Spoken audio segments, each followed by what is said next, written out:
Welcome to Get Shirty, the podcast where we ask our guests about the things in life that just never fail to irritate and get them all shirty. The chat focuses on home, work and going out, but could go anywhere.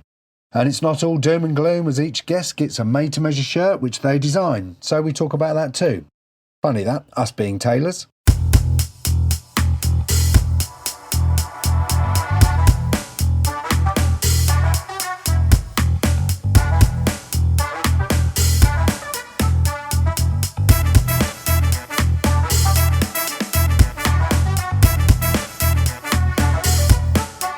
Hello! Our guest this episode is musician, music producer and founding member of the band Us Three, Geoff Wilkinson. Not only did Us Three score a platinum worldwide hit with the million-plus selling Cantaloupe, which happened to use samples from the Blue Note back catalogue, but Geoff also did the title track for the smash hit movie Get Shorty with John Travolta. Notice the little link to us there.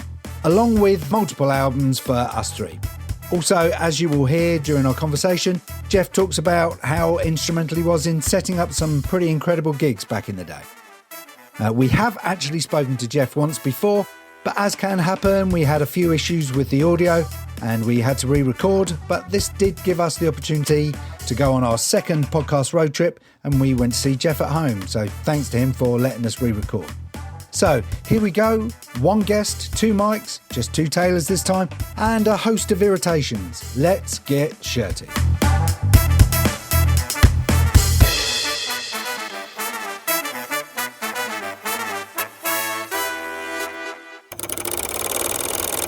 The hat.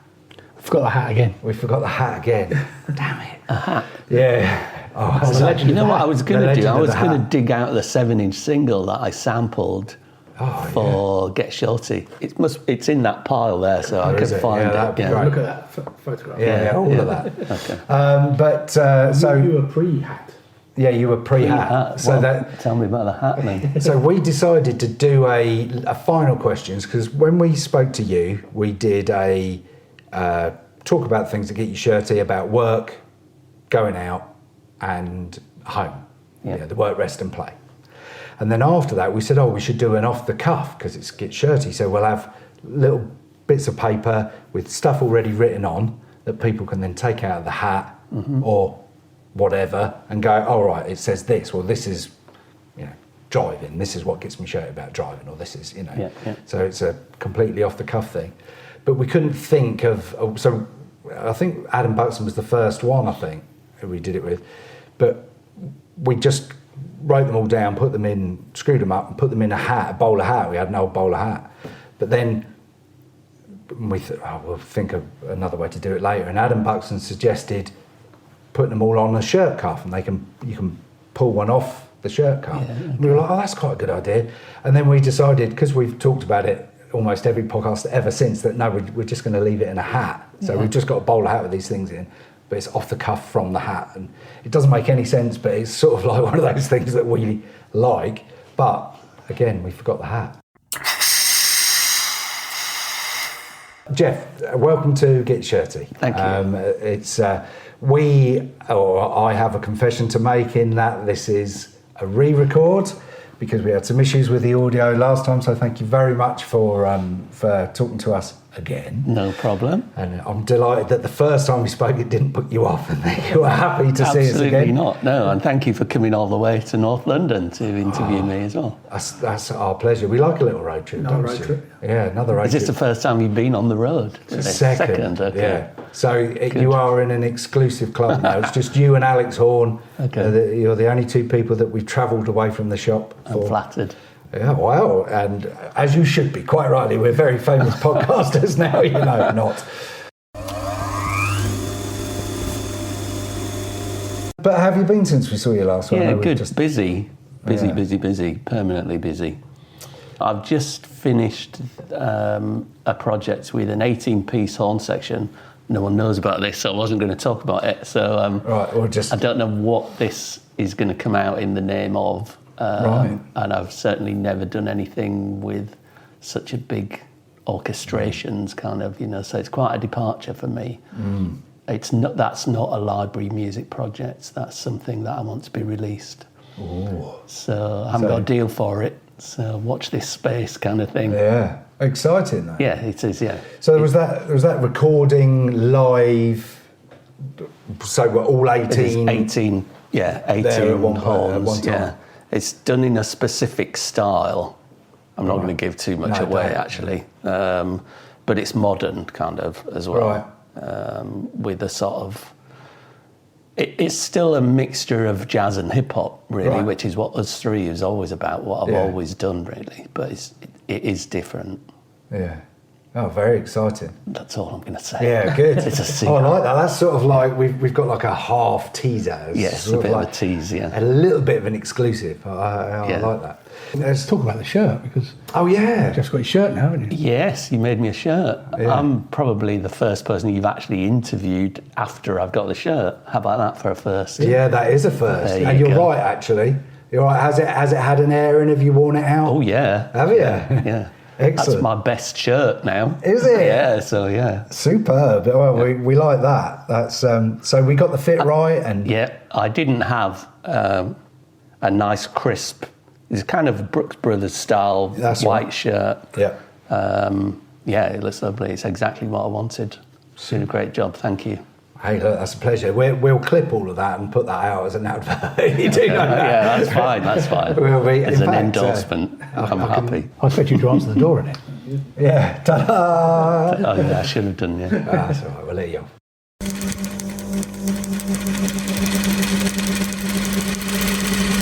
From a Git Shirty point of view, that's the shirt done, and nice to talk about one we've already done rather than one that's on the go.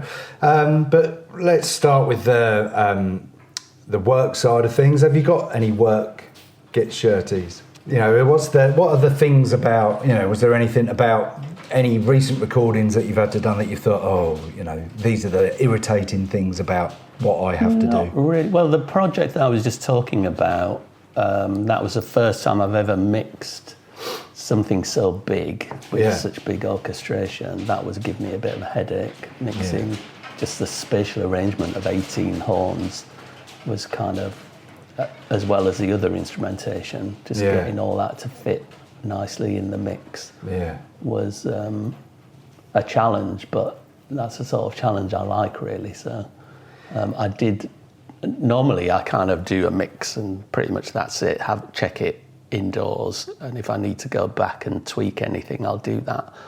But when I started mixing this, I went backwards and forwards so many times, I had to leave it alone for a long time before I could go back to it, because it was just making my brain explode. Right. But once I'd got it, I kind of made a template of how to deal with it. Right. And then it was easy to do the rest of the tracks. It sort of sounds a bit like sort of wrestling an unruly, thing into sort of how you want it. That sort of getting it to sort of submit to. Yeah. It was it was a bit of trial and error, to be honest, which is always a good thing as well. But you just got to have the patience to go through that process. Yeah, I see. I think that's where I'd struggle. I did struggle. Yeah. It's I confess. that sort of attention to, it's that all you about can't detail, leave it to go, oh, that'll do. There is no, otherwise it that's just... not good enough. That's not good enough.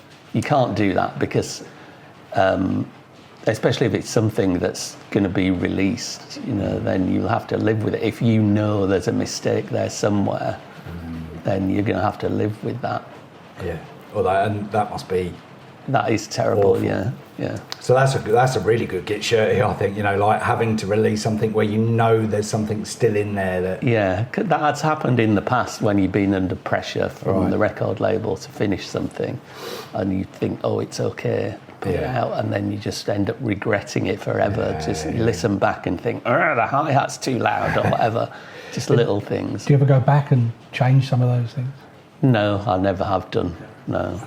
I mean, some of the old stuff has been remastered. Like I remastered Hand on the Torch for the 20th anniversary release of it. Right. But it didn't go back to the original tapes or whatever. It was just remastered to make it sound a bit more beefier, because that's what things sound like now rather than back in the 90s, Yeah. It was over 30 years ago, that album now. Wow. But then music hasn't really changed that much since then. But if you went back 30 years from 1993 to 1963, there's an enormous change in music. Well, the hot thing at the moment is AI, isn't it? Yeah. AI-generated music. How do you feel about that? I do use some AI. There are some AI-assisted things in mixing stuff that have been out for quite a while that I do use in the studio. So I think it's all about how you use the technology. But I don't think that AI-generated music, it's never really going to take over from humans, is it really? I mean, the main bone of contention at the moment with the music industry, with AI-generated music, is what they're training the AI models on. Yeah. You know, that should they be allowed to use my music to train a computer to make music like me, sort of thing, you know, and how would I be recompensed for that? Yeah. So that's where it's a bit of a grey area at the moment. Yeah. It's a bit like the Wild West at the moment, so the rules have not been determined, if you like, which is why it's a bit disturbing. Yeah, I mean, the music business has been through things like this before. You know, you probably, about the same age as me, can probably remember the home taping is killing music kind of campaign. When was that, in the 80s or something like that, when cassettes were... And it didn't. No. So, you know, I remember in the 90s when we came out with the first of 3 album, sampling was very controversial at the time. You know, a lot of people were saying samplers are going to put musicians out of business and stuff, which obviously didn't happen. So, but I suppose, and that's a bit like how you're using AI now. You used it as an another tool, as another instrument, really. And rather than it being the thing, it became something that was brought into the bigger picture rather than it being the picture itself. It's about using the technology, really. Yeah. You know, you should be able to use the technology to get what you want out of it, as long as you're not infringing someone else's copyright. Yeah. Which, you know, that was also an issue with sampling. Yeah. But then, you know, I've always came out and said, I think it's disrespectful. But there were people who were putting records out in the early 90s when it was a bit like the Wild West regarding sampling then, who were saying, oh yeah, we've sampled so-and-so artist from the 70s out of respect for their work or whatever. And maybe they were a genuine fan of that original artist. But still, if you're not clearing the sample and giving them a slice of the publishing because you've used that sample, that's the ultimate disrespect to me. Because you were, with us three, you were lucky in that you got access to a lot of things that other people didn't have. Still an unprecedented thing, really. Yeah. You know, I don't know about getting lucky with it because I asked them for it. Yeah. You know, I literally, in the first meeting that I ever had with them, I suggested that they let us, me and Mel, my former partner in us three, that they let us use the Blue Note back catalogue as a sampling resource. Yeah. And then all the original artists would get paid because they'd all be cleared. And I was shocked that they agreed to do it. Although they didn't agree straight away. I think they thought it was an intriguing idea. And in many ways it was a very kind of Blue Note type thing to do because they were always at the forefront of new developments, certainly in jazz, in the music industry. And here was some sort of young upstart asking to use their back catalogue to create some new tracks. And to be fair to them, they embraced it. Yeah. I should mention Bruce Lundvall at this point, who was the president of Blue Note. And at that time, Bruce was in charge of signing new acts to the label, but he was also in charge of the reissue policy because they had quite a strong reissue policy of reissuing the classic Blue Note albums from the 60s. So he would decide which ones to reissue and also decide which new acts to sign. So he had a holistic view of the label. I have done some demos. I haven't really talked about this before, actually, but I have done a similar thing for other labels, which they then decided not to go through with it, both labels, for kind of internal politics, really, which was extremely frustrating. But I did get some money to chop up the Stax back catalogue at one point. Did you? And I did do that. I did quite a lot of demos. They gave me quite a bit of money to do a load of demos. And then just decided that was quite complicated because the Stax catalogue is you get to 1968 and half of it now is owned by Concord. Right. And post 68 it's owned by Atlantic. Right. So that was tricky because there's big hits on either side of that divide. But that didn't work out. So I'd already had met people from Atlantic through that. Right. So then I said, well, the Atlantic back catalogue's pretty good. So they gave me some more money to chop up the Atlantic back catalogue. But they said you can't use certain things like Led Zeppelin, for example. It wasn't all jazz. They said you can't sample Led Zeppelin. They've never agreed to any of it before. Right. They just won't agree to it. Oh, really? Which is ironic to see how many people they ripped off. I'm saying nothing. Very diplomatic. But then they decided that not to go through with it, which I thought was a real shame. Yeah. And so then what happens to that? So you've done all the demos and the work. Do you hand them all over and that's it, see you later?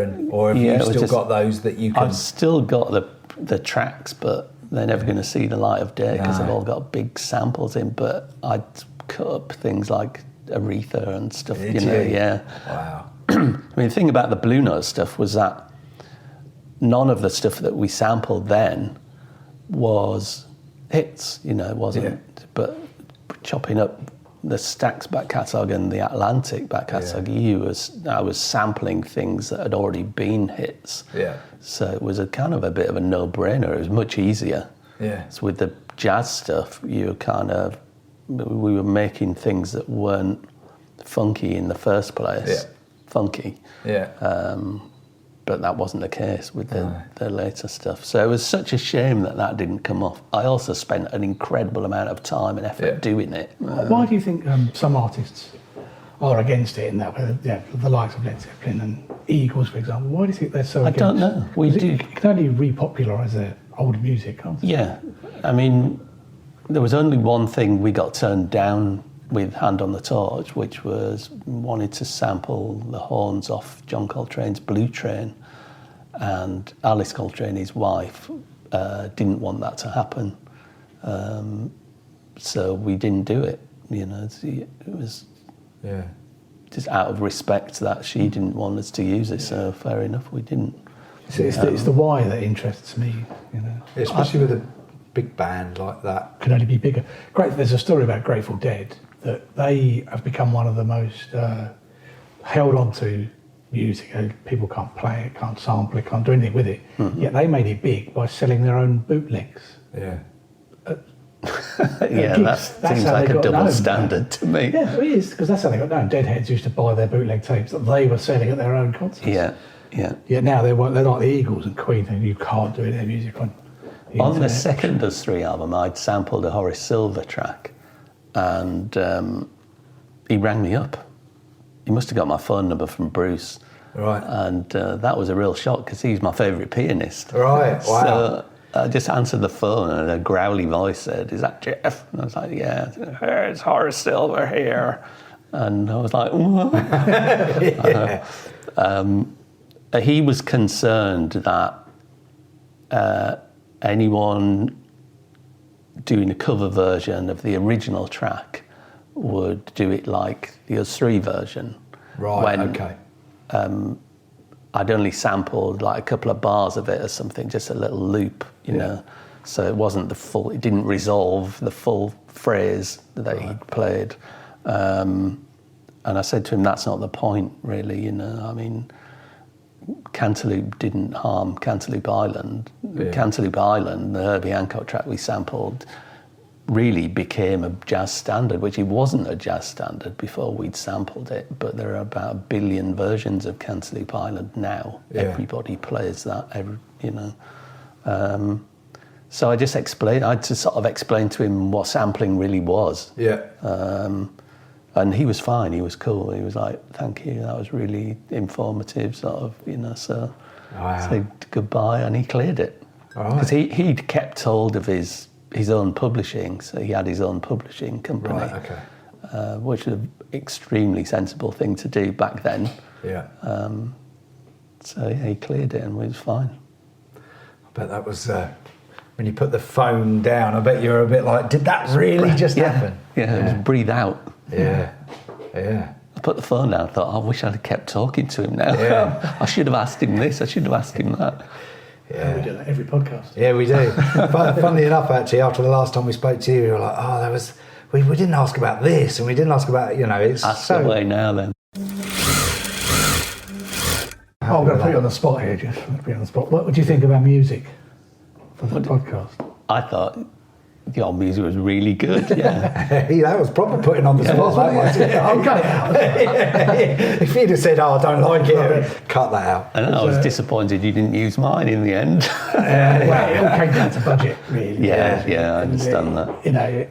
When you first contacted me, that was to use the theme tune that I did for the movie Get Shorty. That's right, yeah. That was our original plan. And I knew because it was on a major label and it was a major theme for a major Hollywood movie that it wasn't going to be cheap. Yeah, and that's it'd be lovely to be able to use exactly what. Unfortunately, that's just out of my control. If they own the rights to it, they can ask for whatever they want. And then, of course, your licensable music was also available, as you said. That we nearly went that route, but it came down to budget. Then Harry said, "Oh well, I'll have a go." So he had to go listen to your albums. He did a good job. Was inspired by my music, and he came up with what we've got. So good man. Yeah. He'll like it. He said it was okay. Yeah, he will. He will like it. Yeah, it's good. Yeah, and it's sort of. I don't know if we talked about this last time, but I'm a massive John Travolta fan. Oh, really? I think you did mention. Yeah, massive John Travolta fan. So, I was like, you've asked us before whether we were like huge jazz fans or whatever, and I'm not a massive jazz fan, but I was geeking out over the fact it's like, there's the music from the John Travolta, and obviously I sort of I knew your other stuff. I'm a bit of a jazz fan. Okay. Yeah. I was really gutted about that. I thought there would be like a red carpet event for the movie when it came out here. And they didn't do that. Obviously, they did it in LA. I didn't get invited to that. How rude. So but I thought they would do it in London, but they didn't. They just had like a press screening. Right. It was a cinema on the Haymarket. Right. So, but I got about 10 tickets, so I took a load of mates down did there. you? Really? When my tune came on at the beginning, we all cheered. Everyone looking around like, what's going on? Yeah. How great, that must have been a great moment, though. Yeah, absolutely. Big screen, a high budget movie, and suddenly there's your music. Yeah, I'd had one before. Me and Mel did the closing title credits for the Flintstones. Oh, did you? Yeah, the live action one. With, I'm trying to think who was in that. John Goodman? Yes, John Goodman, So check that out. Yeah. Check that out later. But the music supervisor for that was Arthur Baker. Right. Who famously made Planet Rock. Right. And meeting Arthur Baker was like, he came round to my flat in Camden. It was before I'd got any royalties or anything. I was just living in a tiny little one-bed flat in Camden with my girlfriend at the time. And Arthur Baker was in my living room. I just kept staring at him. Like, is that really you? That was amazing. There was some great music as well in that. The director of Get Shorty was Barry Sonnenfeld. But he was a big jazz fan. Right. He rang me up, so I spoke to him. He was a massive Jimmy Smith fan. Right. The organist Jimmy Smith, and he said to me, "Can you sample something by Jimmy Smith?" I'm a massive Jimmy Smith fan, so that's why I did what I did. That's how it came to be. Yeah. I've got prehistoric music facts. Yeah. Gravel pit. The Flintstones are BC 52s. BC 52s, that's Stereo right. MCs, My Life with the Thrill Kill Cult, Shakespeare's Sister and Holy Ghost, Big Audio Dynamite. Wow. Us Three, I've never heard of them. Yeah, who were they? Us Three and Def Jam. So yours was Us Three and Def Jam. Def Geoff. Oh, Def Jeff, sorry. Yeah, Def Jam, Arthur Baker said to us, I showed a caveman how to rock. who do you want to rap on it? And at the time, Def Geoff had just released an album which I was really into. So I said, can you get Def Geoff? And Arthur Baker was like, I can get anyone. So Screaming Blue Messiahs, Crash Test Dummies, Green Jelly, Was Not Was, Weird Al and Dave Newman.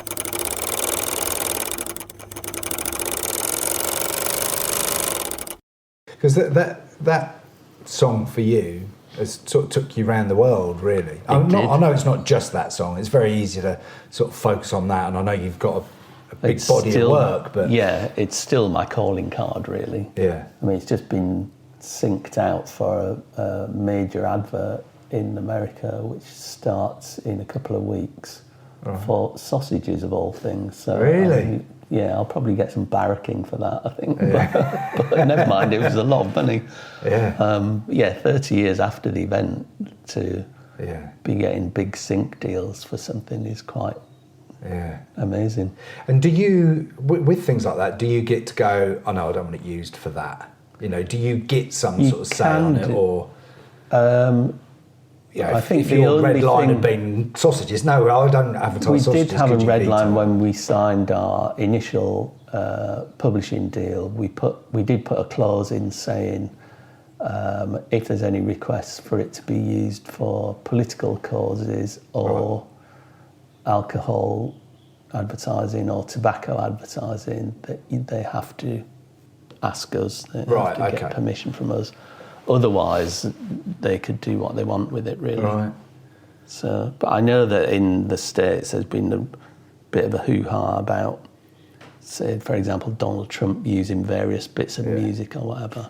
And he wouldn't be able to do that with us. No. Well, and there's been quite a lot of artists who have said, well, I wasn't asked for permission, and as far as I know, none of our people were. So but if then they didn't put a clause in from the word go, I don't know if you can really stop that anywhere. You can make it known that you're unhappy with it, which a lot of artists have, but legally, I don't think they could actually stop it if they didn't get a clause in, in the first place. Oh, that's interesting. Did Phil Collins have a problem with his music for a Tory party or something? Yeah, it could have been. Labour Party, actually. I seem to remember the genesis of Phil Collins. A song was used for a campaign that he didn't like and they didn't like. I might check that out. He was all right with the Cadbury's Gorilla, though. Yeah. That was all right. In fairness, that's such a great advert. Well, that made the song popular again. Yeah, it did. Yeah, it's incredible. And do you...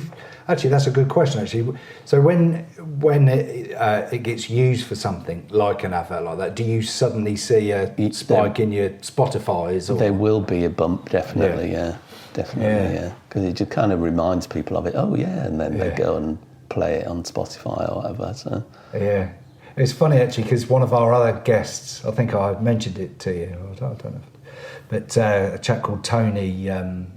Rod, who was a MasterChef finalist, got his own restaurants and things like that. And I said to him that we'd spoken to you.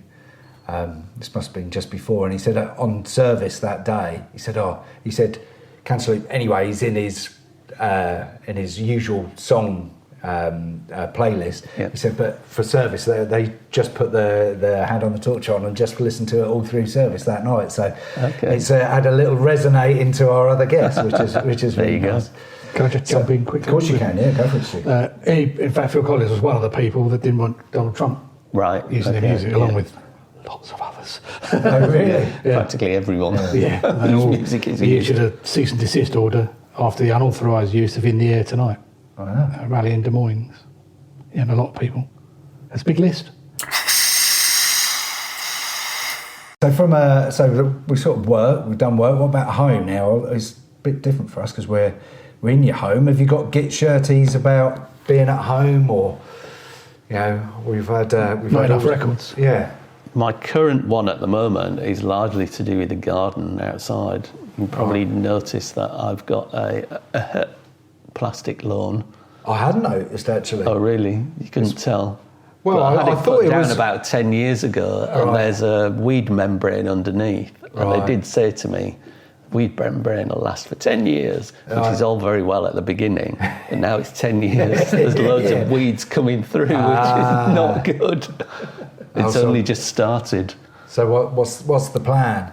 I hate gardening. Yeah. I've got two brothers, and when we were kids, when we were little, if we'd been naughty, my dad used to make us do the gardening. So I've always associated gardening with punishment, which is probably why I've got a plastic lawn. But I'm not going to be able to get away with it now because the weeds are coming through, so I'm going to have to weed the plastic lawn, which is a bit odd. That's a bit of an oxymoron. Yeah, it is. It'd be nice if like plastic weeds came up.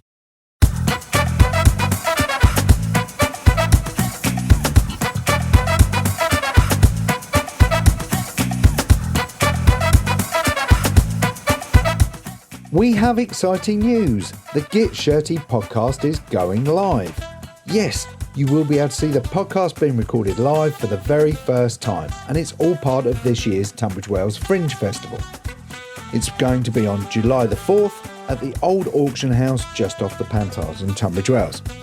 It is a ticketed event, just £3 per ticket, but numbers are limited, so booking sooner rather than later is advised. And you can do that by going to twfringe.com and just search for Get Shirty. We'll be announcing our guests soon on one of our social media platforms, or all of them probably, not just one of them. And we obviously can't wait to see you all there at the Tunbridge Wells Fringe Festival. So, July 4th, the Old Auction House, Tunbridge Wells Fringe. Don't forget to book soon, otherwise you will miss out and you'll have to get all shirty.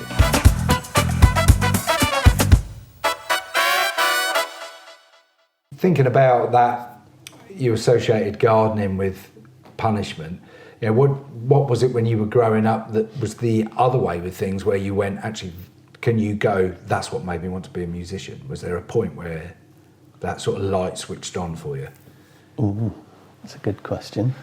It was probably a bit later. I didn't think about that when I was a kid, but when I was a student, that's when I started DJing. Right. So I was 20 years old when I'd started DJing in a club which was in Huddersfield, where I was a student. And there was a guy who used to DJ in a pub called West Riding, which is sadly very derelict now, called Chris Denton, who's still a really good friend. And I didn't know him at the time. I was a student. He wasn't a student. He just worked in the town. He used to DJ every Sunday night in the West Riding, and I used to go in there, and he'd play like really upfront stuff that I didn't know. So I was always like running up to him and saying, "Excuse me, what's this called?" Sort of thing, you know, being that irritating little punter kind of student nursing a pint in the corner of the pub. But one night I must have been there early, and he was late. And he came rushing in, and he dropped all his records as he came in. So I jumped up and helped him collect his records up. And then we got to be friends after that. Right. And not long after that, he told me that he was starting to do a club in the town, not just a pub night kind of. So I started nagging him, saying, "Will you let me be your warm-up DJ or whatever?" I never DJed before in my life, you know. I just completely blagged it, and he let me do it, and that's how I learned. He basically taught me how to DJ. Wow! You know, we used to go in the club during the day, and he'd teach me how to use the decks or whatever, and it was fantastic. Wow! Friday night just took off straight. The Saturday night took off straight away. It was so busy that we opened on a Friday night as well. All right. So that's your sliding doors moment then. If he hadn't dropped his records, maybe, maybe. So that's sort of like could be. That sparked off a friendship that's still going on. That's been going on for 40 years now. Wow. And Chris, did you say it was? Chris, yeah. Did Chris go on and do stuff in the music industry? No. He's still, he's retired now. Right. But we used to call him the fish boy. In fact, I say if you look at the sleeve notes on Hand on the Torch, it says, "Fish boy, you started this." Oh, really? Wow. Yeah, that was for Chris. All right. I'll have to make him listen to this, he'll be laughing. Yeah. But he worked for a fishmongers, that's why we called him Fish Boy. Right. So he worked from like 6 till 2 or something, so I sometimes used to meet him in a pub in Huddersfield for a drink in the afternoon. And it was always very easy to find him because there was no one standing anywhere near him because he stunk of fish. Yeah. And that's a particular smell, isn't it? My mum worked at a fishmonger's for a while, and yeah, she'd come home from work and it'd be like, you know, you knew. I don't about think it. he noticed it because he was in it all day, yeah. Oh, great. Great though that the friendship's still going. That's yeah, but he ended up owning the company. Right. He worked his way right through the company, owned the company, and just sold it out and retired now. So how long between that and you starting or getting a deal how long was the gap between those two things? 10 years. Oh, right, Still okay. quite a long time. Yeah. But when I moved to London, I kind of knew that I wanted to work in music, so I did all kinds of different jobs in music. I worked in half-price records for quite a long time, yeah. When it still had the high counter? They used to have, certainly the one in Tunbridge Wells used to have a really high counter. Okay. When you went in and talked to them, they all everybody stood. You had to look up and go, I'd like this, you know. I thought that must have been a thing across all our prices, but perhaps it was just. I don't remember that. I saw an advert in City Limits magazine. Do you remember that? It was kind of like Time Out and Listings magazine for an assistant events organiser at CND. Right. And we'd put on a few bands in Charlie's, which was a club in Huddersfield that I worked at with Chris. So I applied for that. I'd had experience. I'd worked in the Rough Trade Warehouse for a bit as well. Right. And met some other guys there. We used to put bands on a Saturday afternoon at Subterranea, which used to be the Acklam Hall underneath the Westway in Ladbroke Grove. So I had some experience of putting bands on, knew about hiring equipment and stuff. So I went along for this interview with CND, and they told me that every year they applied for a music licence in Hyde Park. Every year they used to do a demo where they'd walk through central London and end up with a stage in Hyde Park where they just have speakers on. And every year they'd apply for a music licence, and every year they get it turned down. Hyde Park is a bit of an odd one because it's not owned or run by any local borough in London. It's owned by the Royal Parks Commission. Right. So you have to apply to them. There hadn't been a gig in Hyde Park since 1969. It was the infamous Rolling Stones one. Yeah. And this year they'd applied for it. This was 1985. They'd applied for it and they'd been granted a music licence. Right. So then they suddenly panicked because Ross, who was the national events organiser, had no experience of organising anything musical. So they ended up taking me and a guy called Tony Wheeler on, and we helped organise it. We couldn't advertise that there was going to be any music on, but we basically were given a free hand to choose who we wanted, really. So Gil Scott-Heron was playing at Ronnie Scott, so I managed to persuade his management to get him to do it. Wow. Which was fantastic. We put together, there was a bit of a, I was going to say ragbag group, but it wasn't really a ragbag group. It wasn't like a normal group. Billy Bragg did it. I also got the London Community Gospel Choir. But there was quite a few people that turned out to be, do you remember Red Wedge? There was a thing called Red Wedge, yeah. So it was like Paul Weller and Steve White playing drums. I think the guy from Bronski Beat did something as well, and Jerry, that might have been the first time I met Jerry Dammers, actually. So it was a really interesting bill, you know. And there was about 100,000 people there because they're all the people on the march, and they got a load of music which they didn't know about. So that was great. And because that went off really peacefully, maybe because nobody knew it was going to happen, me and Tony got headhunted by the anti-apartheid movement because they were planning on doing a big festival on Clapham Common in 1986, which happened in June 86. So we got involved with that. We ended up working for the anti-apartheid movement. And Jerry Dammers at that point had an organisation called Artists Against Apartheid. Yeah. So Jerry put the bill together and me and Tony did all the production work. About a week or 2 weeks before that happened, it was in June 86, that state of emergency was declared in South Africa. It was like the political hot potato at the time. Yeah. So it was on the news, it was like the first item of news all the time. So the demo was absolutely massive. Yeah, we ended up with about 250,000 people on Clapham Common for this free gig.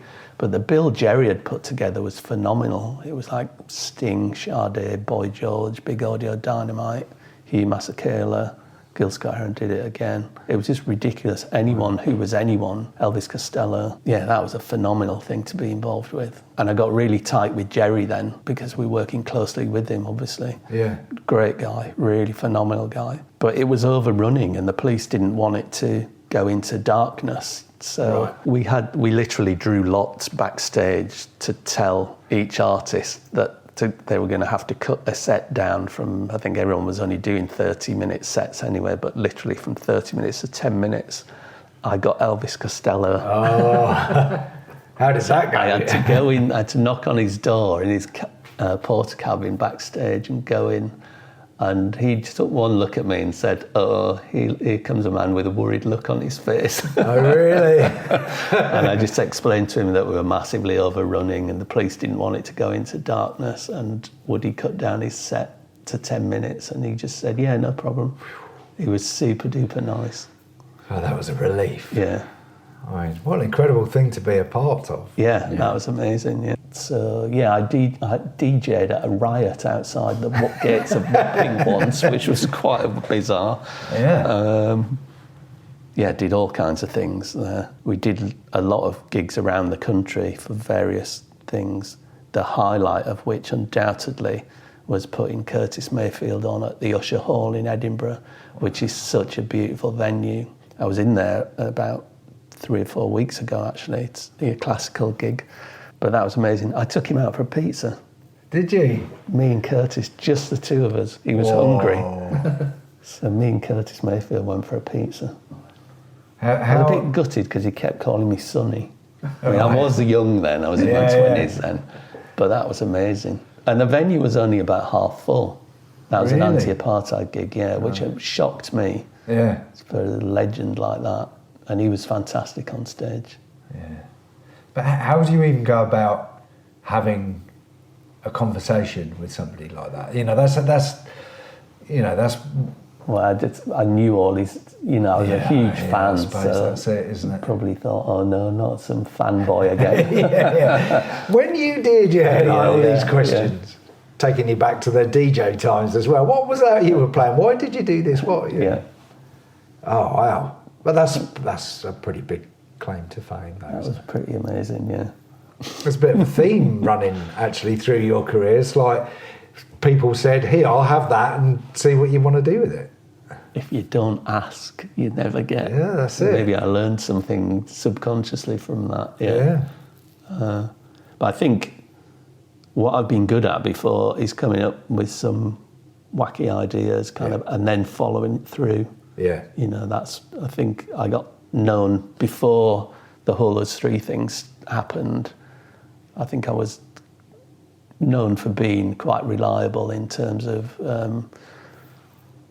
producing events, if you like. Yeah. Yeah. And from the sounds of it, doing what you say you're going to do. Yeah. It's a lot of people talk a very good game, yes. But then when it actually comes to the following through and doing the thing that they've said they're going to do, they're perhaps not quite so good at that. And that's the most important thing, really, actually doing it, not talking about it, but doing it. Yeah. I used to like working on events, festivals, gigs or whatever, because it was kind of like if you did it in a graph, it'd start out slowly and build up to a rush and you get busier and busier and busier and busier and busier and then to the day of the event and then it'd just drop off. Yeah. And then you'd have a bit of a crash, but then start working on the next one, it'd start again, which is very much like making an album. Right. You kind of make an album and then you go out touring, tour it, and then you come back and there's a bit of a downer before it all starts again.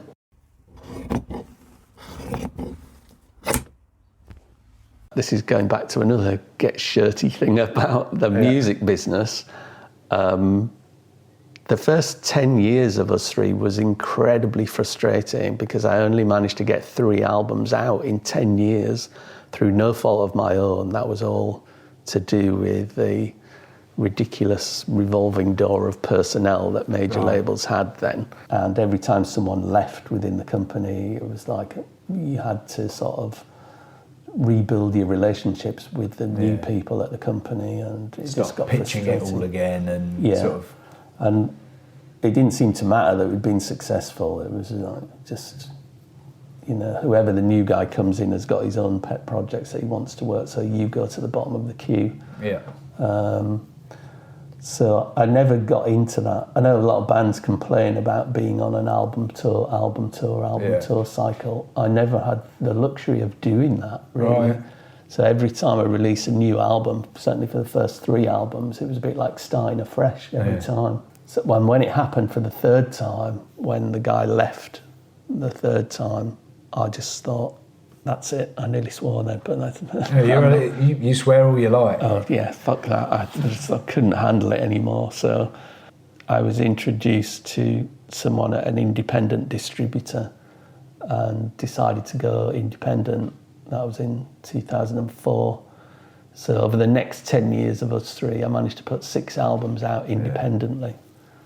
And really did get on an album tour thing then, which was really good because you do build up momentum. Yeah. The music business is incredibly frustrating. You have to be very thick-skinned in it, kind of, to keep going. Yeah. Well, it's anybody who I've ever spoken to who's been in the music industry in any way, shape or form, it seems to be a constant travelator of negotiation. Yeah. Too many cooks, as you said before, too many chiefs, and everybody's got their own agenda, and they've all got their own thing, and I suppose to a degree they've all got their own person whispering in their ear saying, this is the next thing, you don't want to worry about that. And, so there's so much self-promotion that you're constantly having to do just to be in the mix, let alone the person that gets pushed to the front. Yeah. And that must get tiring. Yeah, it does get tiring. Industry that's entirely run by non-musicians. Yeah. Yeah. They're not interested in music at all. Yeah. Yeah. How sad is that? That's how it seems. Yeah. I've got a name for them. I call them well-meaning idiots. Yeah. Because that was politer than I thought it was going to be. when the W came out. I think they mean well, but there's a lot of people who aren't very good business people either in the music industry who think they are. Or somebody who doesn't particularly listen to anybody else, and you've got bad taste but you think you've got good taste, all of your decisions are pretty much going to be bad decisions. Ooh, I've come across people like that before. Well, naming no names. Yeah. But how many stories have there been of bands who've been turned down so many times and gone on to be successful? Yeah. It surely proves that they were turned down, weren't they? Which proves they don't know what they're talking about. Yeah. A&R men. Yeah. Well, nowadays, get shirty beef about the music business is just going on and on and on, isn't it? Nowadays, A&R men now, all they do is just look at social media figures, If you haven't got the right amount of followers on Instagram or SoundCloud or whatever, they're not interested. They won't even listen to the music. No. Because they don't listen to the music in the first place. It's not the first thing they do. But that's audience. Incredible. Yeah. That's incredible. It is.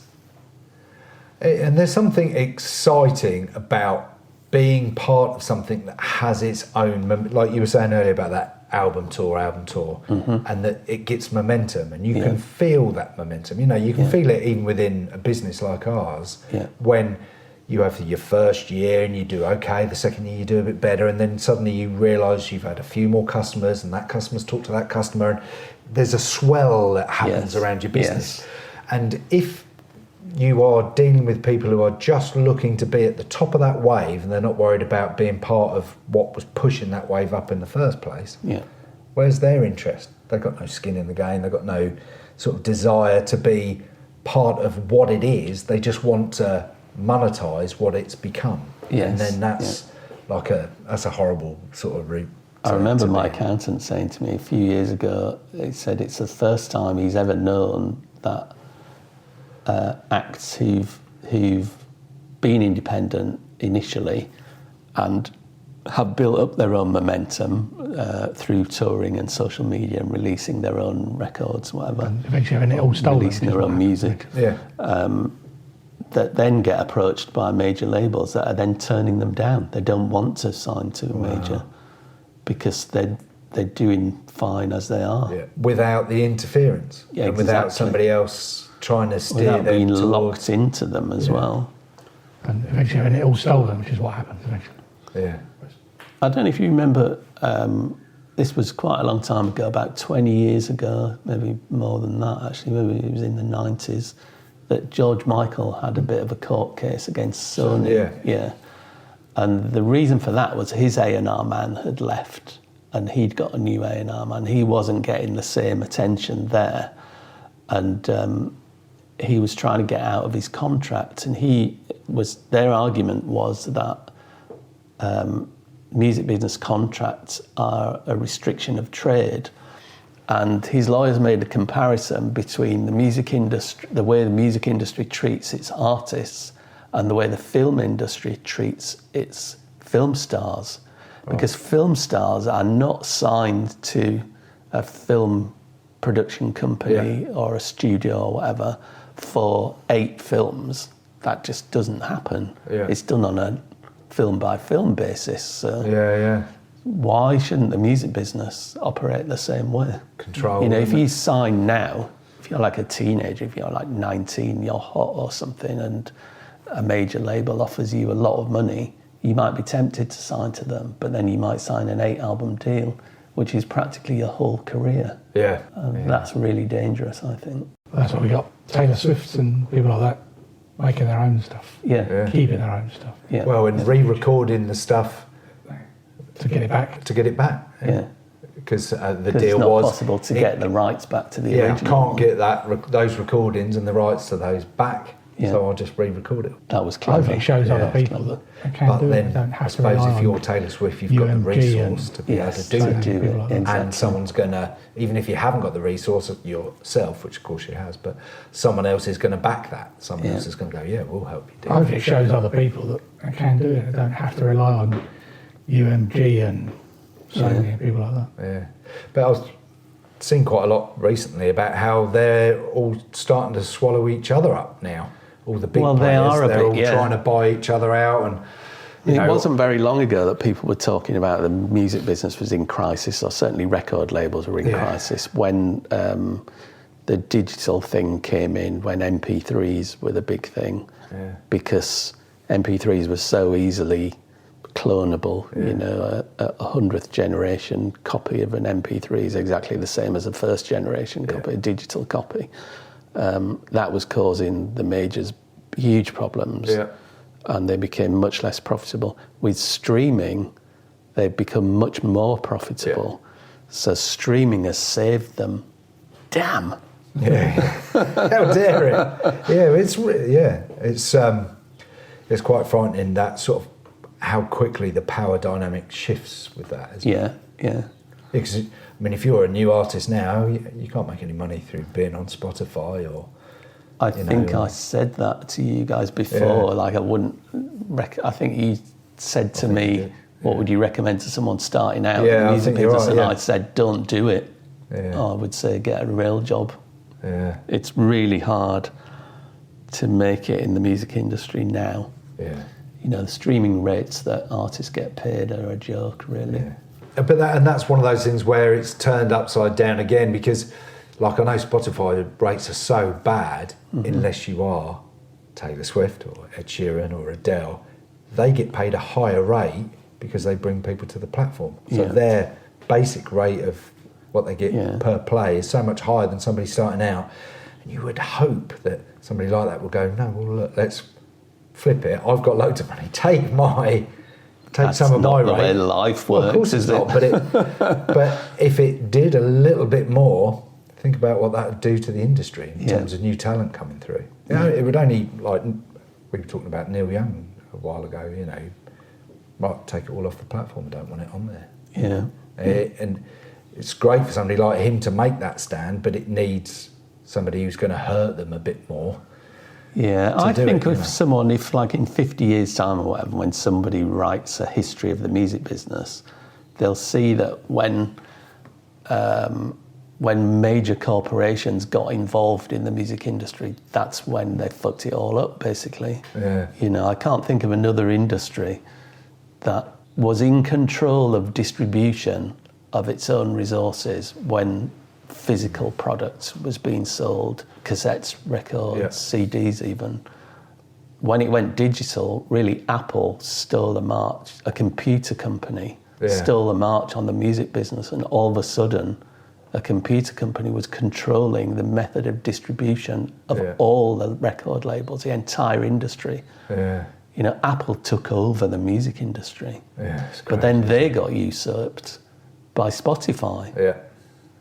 But why didn't the major labels set up their own download facility, which they could have done, or set up their own streaming sites? So if you wanted to listen to a Sade album or whatever, you go to Sade.com, but really it's Sony is the engine room in the back, but then you have to listen to it through Sade.com. Yeah.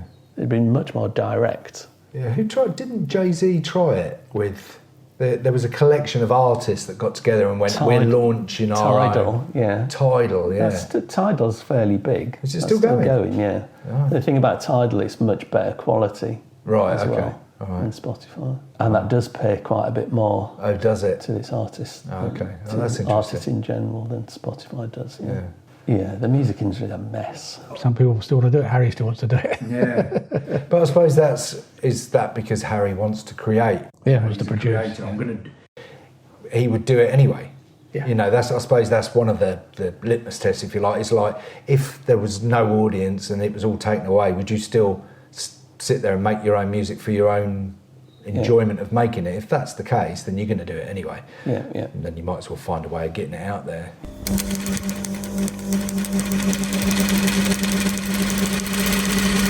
Do you still like the fact that you're part of the industry, you know, or is it just what you do now? Yes, but it's still frustrating. Like for the last 10 years, I've just been making library music, really, which is like music for background use, mainly on TV, movies, things like that.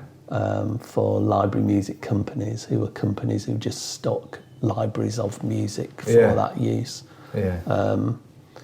The thing about that is that because it's not for sale to the general public, so you don't have to do any promotion. Yeah. You don't have to go out and do it live or whatever. So you know, I've become a bit of a lab rat, you might say, in that I'm just in the studio. But like I said earlier about the fact that I only managed to get 3 albums out in 10 years, that was, from a creative point of view, that was unbelievably frustrating. Yeah, I bet. So in the last 10 years, I've had over 1,000 tracks released of library music, which is great. And I've got to work in lots of different genres, which the music industry per se doesn't really allow you to do. No, you're pigeonholed. Yes, exactly. And once you get pigeonholed, that's it. Yeah.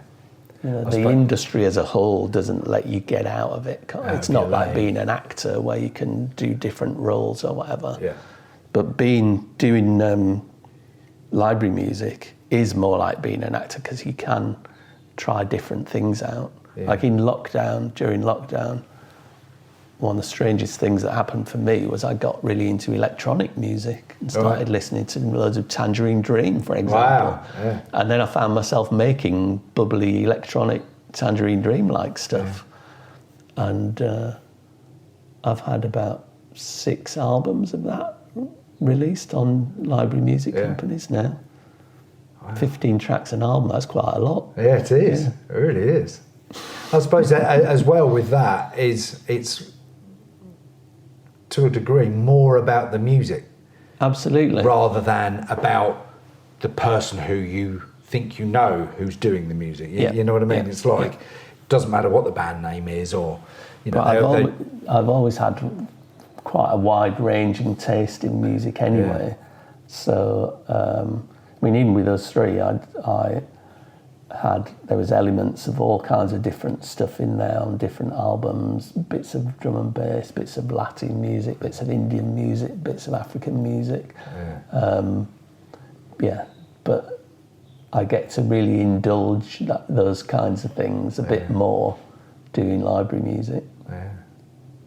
It's really interesting, and I think I think we've all got our preconceptions of what the music industry is, and you forget there's other areas of the music It's almost like a parallel industry to the music industry that everyone knows as the music industry, really.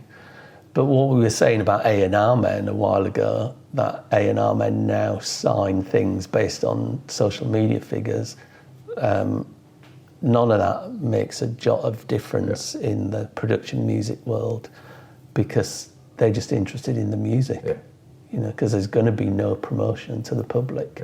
So the A&R men actually do listen to the music.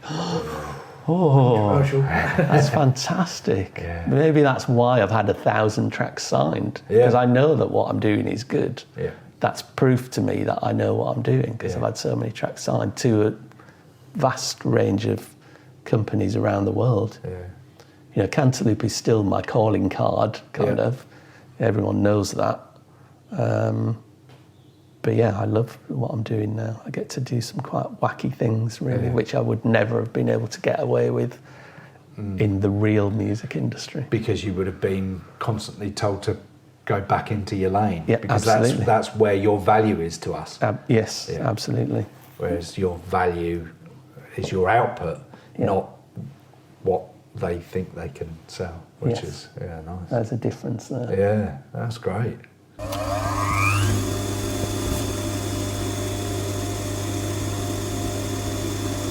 Have we covered off all the Git shirties?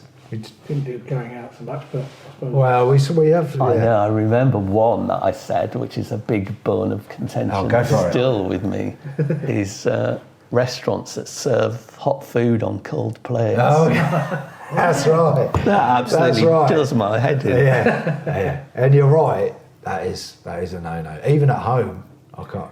Yeah, I warm know. the plates. Yes, I always do that. Yeah. It's so easy to do. But there's a really good pub within walking distance of here, which does really good Sunday lunches.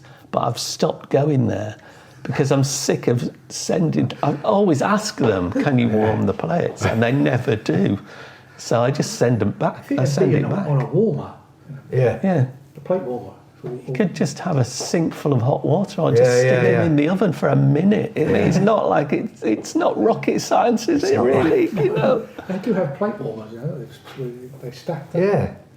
Keep them warm. Yeah. No, that's quite rightly. That should. By the time they bring the food out to you, it's gone cold. Yeah. Yeah, that's bad. Hot food on cold plates. That's a no-no. No, they really don't. Yeah, that's. And it's, well, we were talking about this, well, not specifically plate warmers, but like those little details. It's just such a small thing, you know. And if you said it out of context, like, oh, I won't eat somewhere that doesn't warm the place, it sounds a little bit. But when you actually think about what it is, like you said, my food is cold. Yeah, would you rather by the time cold it's got food or to hot me? food? Yeah. So it's not how it's intended for it to come to me. So it's not about the plate, it's about the food. Exactly. Because the food goes cold straight away. Such a small detail for them to do. Yes. And to not do that, you know, it's like... It's poor. It's bad service. And not listening to the fact that you've told them a number of times either. Yeah, it is poor. This guy keeps sending it back. Why is that? Yeah. Plate's cold. Well, let's warm them up. Yeah. Maybe we'll keep them as a customer. The answer is an economic embargo, which is... That's what I've done. Sanctions. Yeah, that's my personal sanctions. Yeah, you should go in there one day, warm a plate at home, take it in one of those pizza bags that keeps the food hot, walk in with it, and when they bring your food out, slide it onto your hot plate and go, see, and hand it back their cold plate. That I'd like to see. We could do it. We could arrange it. That is a fair one, though, actually. That is a fair one. Yeah, that's good, well remembered. It is well remembered, yeah. It's well remembered because it's a bugbear. It's a bugbear, yeah, you said it, Yeah, I can't, because I must confess I didn't go back and sort of have a listen through, because I wanted to come and see you today and have it sort of like a new conversation and see where it went, but that's worth bringing up again. That was the only one I could remember. Yeah. And the music industry, obviously. Yeah. Well, you know, the thing with the music industry, it's such a behemoth, you know. But it's become incredibly concentrated now, like you said. Just like, I think there's only 3 major labels now. Yeah. But there used to be about 8 or something before, you know. And, it's become much more concentrated, which is...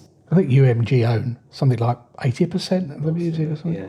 UMG, Warner and Sony, I think. Yeah. But the big ones have been buying up small labels for ages. And now, I think it was just because they were in a like little battle between themselves for market share, really. That's all it was about.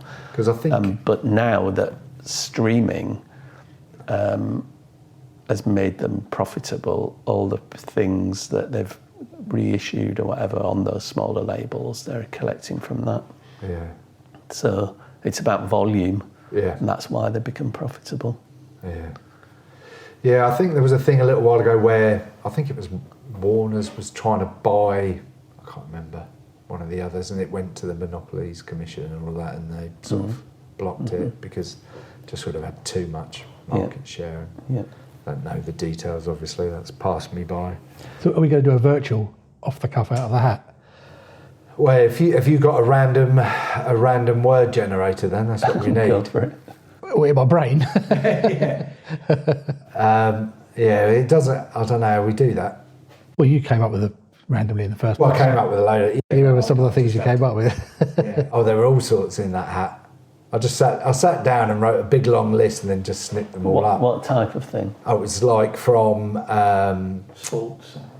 Yeah, sports, the pub. I don't know, it's daft stuff like jumpers. You know, it's like anything that I could think of. I just wrote loads of random words. Shopping. What about shopping? Something tick you off about shopping? Like shopping for clothes. For clothes. Or for anything. I do a lot of shopping for clothes online, to be honest now. You see, and there's the thing about shopping online for clothes, which is similar to tailoring, I think, in that what people don't want to do is traipse around shops, go in lots of different changing rooms, try this on, have a look at that, go through all the racks, hang it back. You know, people don't want to do that. Yeah. If you order online, it just turns out you can try it on at home, going, I don't like it, send it back. Yeah, I very rarely send stuff back though. Oh, really? Yeah. Is that because you can't be bothered to send it back, or you've got your online shopping down? A bit of both. I mean, I have kept things that I've thought, oh no, I wish I hadn't bought Giant that. chicken soup. And just I was drunk, what was I sending doing? it back. Not quite that bad. Yeah, what's been the worst online purchase though that you've then gone, oh, should I send that back? And now I've still got it. That's a good question. My favourite online story is friend Joe in the band. He said to us, we were out having a curry, he said, I've bought a record. I was drunk and I bought a record player on eBay. So we'll have a record party. You'll bring your vinyl around and have a party. About 4 days later, I said, that was a dream. I thought I'd bought a record. I didn't. It turns out it was a dream. So we're all geared up with our records for his party. Was he actually waiting for it to be delivered? He was waiting for it to be delivered. Searched his emails and I realised it must have been a dream. Oh dear.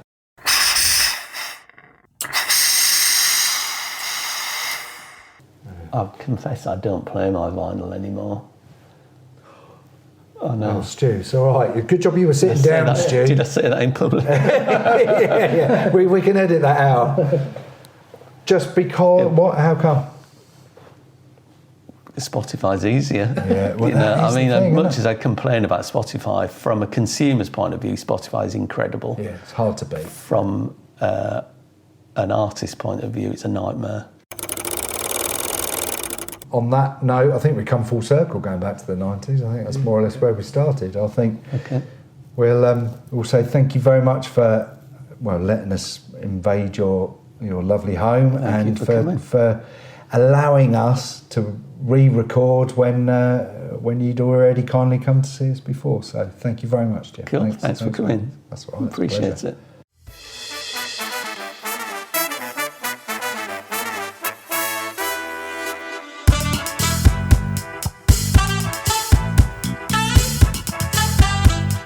would have thought that picking up a few records would lead to such an amazing career? So thanks to Geoff for being such a great guest, not once but twice, and also for making a rather lovely cup of tea when we went to see him. Thanks also to Stuart Wilson, as always, for editing and producing the Get Shirty podcast. Thank you to Dat Hazza for the music, and of course to Sam for keeping things ticking along. So until next time, do try not to get too shirty.